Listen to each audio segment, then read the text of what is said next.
Let's go. The first match of the morning. Yes. It's going to be a transition into Aether versus Professor Cube. Okay, so let's see who we're going to be getting. A Fox, and is that a Mario? Is that a Doc? Doc? I mean, he's a professor for a reason. Okay. He got that PhD. He went to school. You got to respect it. Oh, You got to definitely. respect it. Gotta respect it. All right, cool. So this is an interesting kind of character matchup between the two of them. Doc has some unique traits with his projectile. The pill that comes out initially, wherever the height is of the character when they initially release it, is the height that the pill will reach again. So because of that, and when you add in platforms, the character can do a good job of kind of making the approach for Fox a bit more difficult. However, I mean, it is Fox. It's Fox. Fox, who really can choose that neutral game, choose when to go in, when to stay out, and you know, Fox allows the player to really emphasize whatever game plan, whatever strategy they really want to implement.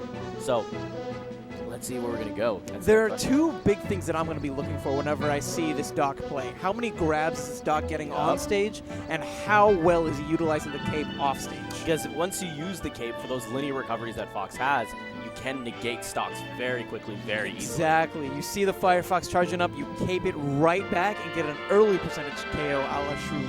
Yeah. Well, where are we going to go is the question. So for me, I'm always biased as a Marth player. I just want to go to Yoshi's Story every single time because that's just the stage that I think everyone has fun with. Because for me as Marth, I love that. I love the space, and the space love it too. So looks like we're going to be going over there, Yoshi's Story. Yoshi's Story. Interesting decisions over here. I think about the cape and how it works, and I also think about the fact that Randall comes into play from time to time. So Yeah. it's very possible that Professor Cube might actually lose a couple of early KOs because he capes somebody, right? Yeah. And then they just weave back and land on Randall.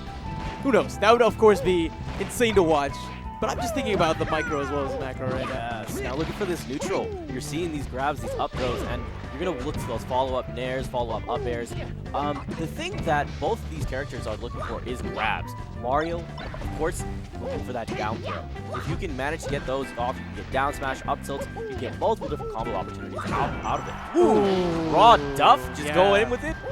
Raw forward smash, that was delicious. Professor Cube was trying to hit him with that defibrillator, that forward smash, but find the feet of Fox waiting for him as Aether unleashed an F smash of his own, and he's going to be taking stock one pretty clean. Cube looking for an open, trying to maintain this center stage, this positional advantage. We're seeing right now some of the limitations of Mario as a character, Dr. Mario in particular, is that he has those stubby little hitboxes. He tried going for an up tilt, and he was right next to Aether, but Aether was able to use the slight spacing advantage from the down smash to go ahead and avoid the up tilt and simultaneously send him off. Now, as soon as you get to these higher platforms, you have to be really aware of those up airs coming from Fox. Super scary, especially at those higher percentages. And right now, Aether is doing a good job of just breaking that much further ahead. But that raw up smash, such a good anti-air from time. Bear in mind, the hitbox begins from behind Doc and then moves his way forward. Yeah, Professor Cube trying to capitalize on this stage's lower ceiling, but Fox being a fast faller means it's going to be a little bit more difficult for Professor Cube to get an up smash KO. He's looking in. There's the shine. Now, granted, on this stage, you can take people directly off the sides or right down below. There's the lower blast zones here. Man, I was going to be really sad, Neptune. This Shy Guy actually intercepted the pill and made it so that one of his options for negating some of the edge guarding capabilities that Aether has was out of play, but he still made it back on stage, only to find another up air. That's another stock off the top, and this is looking really rough for Professor Cube. No, we're not. JP? I love it. JP? I'm sitting right next to you. What do you want? Nope, there's none of that here. Okay, so there's that shine coming back into play in neutral. You're seeing these great shines, wave dash out of it into grab. Shine is such a strong option because it allows the opponent to be pushed out equidistance. So that makes learning the combos that you're going to potentially be doing out of the shine really, really important. Because you can convert so quickly into grabs, quickly into other options, and then turn the tides very fast. Oh my goodness. That was the classic, man. That was the classic. So basically, and I do this all the time in Smash 64, especially whenever I play Fox. Whenever you have so much momentum like that, and you can tell that your opponent is kind of scared, they always tech away. They always tech away from you because in their minds, think about it from a empathy standpoint, right? In their minds, you have to understand that they're just like, I'm scared, I'm scared, I'm scared. And their natural reaction. I need to get away from this. I need to get away with this, right? Especially with some newer players, right? That's just kind of how it goes sometimes. It is. You're not thinking, okay, let me make myself even more into the lines. Yeah. You're just thinking, I need to get out of this situation. And exactly. in that, all you need to do is just run up smash. Yeah. You'll catch them almost every time. And for all you Street Fighter fans that are also tuning into Smash maybe for the first time, this is the equivalent of if you were in the corner against Keith and you have no life left and you just jump and you just got hit with the Snack special. That's what the equivalent of this is. Don't jump. No, it is what it is. It is what it is. Protect those Russian skies. Make it happen. But we're going to go over to FD here for this next game. Yeah? Let's kick it off. Yeah, FD I think was the second to last stage that was struck. Or sorry, it was the last stage that was struck in the initial phase, remember? Yeah. So it makes sense here. Honestly, I think a stage like FD is pretty solid. Higher ceiling than, say, Yoshi, which means that we probably won't see as early of KOs from those up airs. But keep in mind that they are definitely still going to be a factor. Now, the other option of this is because there's lower...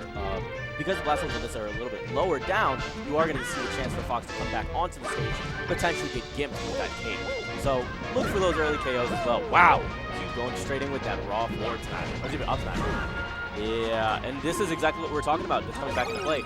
But previously on another stage, that would finish him off. Wow! He didn't get the up B in time. I think he was hoping to get the up B, potentially get either just a quick gimp or even a stage spike, like a mini stage spike. Yeah. That would have been super cool. But the Firefox ended up burning him up before that could connect. Aether could have held edge there and would have been fine. He should have done the delayed get-up attack, and that would have covered enough time, I believe. These up smashes are just not working out for Professor Cube. And you can sense a little bit of the frustration. He has these moments where he gets a similar situation to Aether, right? He'll get that up smash read, but he won't be able to convert. And I can tell that it's frustrating. You're seeing just how many attacks he's throwing out because all he's thinking in his mind is, I need to eradicate a stock right now. Yeah. I need to break away. I need to create that extra gap.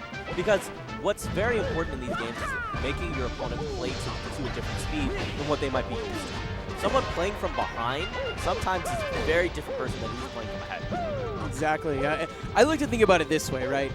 The name of the game should be to come in with a battle plan and make sure you can execute that battle plan.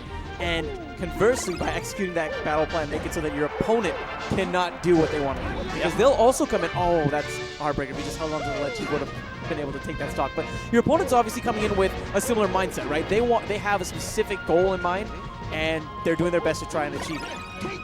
And looking back at this match, think about how many grabs Professor Cube has been getting. Finally nets one, but he doesn't get any follow-up afterwards. Up smash, still not enough, even at over 200%. But that up smash is finally going to take the first stock from Aether. It took a little bit of a charge on it, but finally he is able to execute. But this just goes to show the killing power difference between these two characters. You now have that one stock lead clearly enabled right here. Professor Cube needs to, I think, throw out more attacks that send Aether off stage. Send him horizontally rather than trying to get some of these vertical KOs. Against a fast faller like Fox, you're not going to find very much success, as we've been seeing over and over again in this set. Fox has the second strongest charging up smash in the game. Doc, not around that same area. So when you're looking for kills, I would much rather be seeing some of those tick setups. Jab grab, either jab down smash. Ooh, ankle forward smash. Caught him on the ankles, and that's going to be enough to take him. Definitely wasn't ready for it. I think he was either trying to dash away or maybe bust out a shine when that connected. That's why the DI was really lackluster overall. Yeah, it seems like it. Ooh, coming across. There's the nair, waits for it, sees the get-up attack, and now he's looking for that raw forward smash. Doesn't sweet spot the ledge, allows an easy punish for Aether on Professor Cube. The up B, however, connects and prevents the edge guard attempt. Maybe an opportunity, down smash instead of an up smash. Questionable. Yep, and that's going to be enough. So now at this point, all that Aether really needs to do is just build percentage. That's all he cares about. Oh So my god, if he had connected with that up smash. that would have been crazy. That would have been hilarious. Well, not only that's what Aether needs to do. What Professor Cube needs to do is find better follow-ups off of these grabs. He may be getting these grabs from time to time, but if you're not netting anything from them, then they're essentially useless. Yeah, it's correct. And there's the back throw, which gains him some positioning here. He's going to look for the back air. Woo! Charge on the up smash. I don't agree with it. It's not going to KO. He would have been better off maybe doing something like a back air and then setting up for an offstage. Even charging forward smash. I would have even gone spaced a little bit further out and then turned around, pivot forward smash. But that's another thing with Professor Cube. His spacing in this game has not been opportune. Down smash connecting right on that whiffed up smash brings it down to last stock. Can we maybe see one of those great capes? He needs a great cape to get back in this. It's looking so rough, though. Using a series of dash attacks. Up smash! He knew the tech roll in was coming in because he had so much fear instilled into him, and that natural reaction, that animal instinct kicks in like, I need to survive. Yes. And that's exactly what he waited for with that up smash ready to go. It worked out really nicely. It all comes back to trying to get away from your opponent. When you're in the corner like that, you have no room whatsoever to maneuver. Yeah. And so logically, in your mind, the next best thing to do would be trying to get in towards center, because at least there you have some movement to utilize. But because of that, because he was able to read into that kind of moment of weakness, I suppose, he was able to get that up smash, take that set very clean to him.